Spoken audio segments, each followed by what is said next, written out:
السلام عليكم ورحمة الله ومرحبا بكم في فيديو جديد على قناتكم صادق لورنين. في هذا الفيديو سنعرض لكم البرنامج الكامل لمباريات الأسبوع الرابع لدوري روشن السعودي موسم 2023-2024. فمرحبا بكم وشكرا على المتابعة. ستنطلق مباريات الأسبوع الرابع لدوري روشن السعودي الدرجة الأولى في اليوم الأول الذي يصادف يوم الاثنين 28 من غشت، بالمقابلة الأولى التي يستضيف فيها فريق أبها فريق الفيحاء انطلاقا من الساعة 6 مساء بتوقيت مكة المكرمة.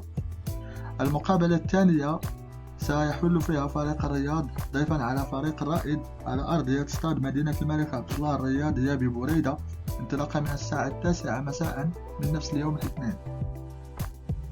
المقابلة الثالثة من يوم الاثنين 28 من غشت سيستضيف فيها فريق الهلال فريق الاتفاق على أرضية استاد الأمير فيصل بن فهد بالرياض انطلاقا من الساعة 9 مساء توقيت السعودية.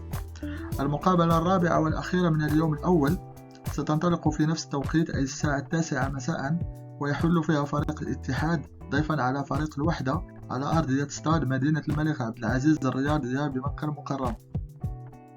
اليوم الثاني من الأسبوع الرابع والذي يصادف يوم الثلاثاء 29 من غشت سيعرف إجراء المقابلات المتبقية. أولى المقابلات سيحل فيها فريق التعاون ضيفا على فريق الأخدود انطلاقا من الساعة 6 مساء بتوقيت مكة المكرمة.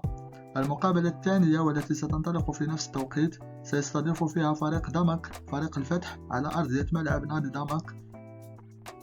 المقابلة الثالثة من يوم الثلاثاء 29 من غشت ستنطلق على الساعة 9 مساء، ويحل فيها فريق الحزم ضيفا على فريق الخليج على أرضية استاد الأمير محمد بن فهد بالدمام.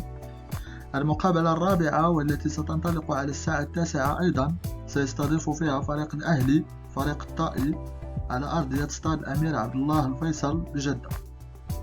المقابلة الخامسة من الأسبوع الرابع والأخيرة سيستضيف فيها فريق النصر فريق الشباب على أرضية ملعب الأول بارك بالرياض انطلاقا من الساعة 9 مساء من يوم الثلاثاء 29 من غشت الحالي. هذه المباريات ستكون منقولة على القنوات السعودية الرياضية SSC سبور على قمر عربسات بالإضافة إلى خدمة شاهد VIP. إذا كان هذا جدول مواعيد المفصل لمباريات الأسبوع الرابع لدوري روشن السعودي الدرجة الأولى. فرجة ممتعة. شكرا لكم على المتابعة وإلى اللقاء في فيديو قادم إن شاء الله.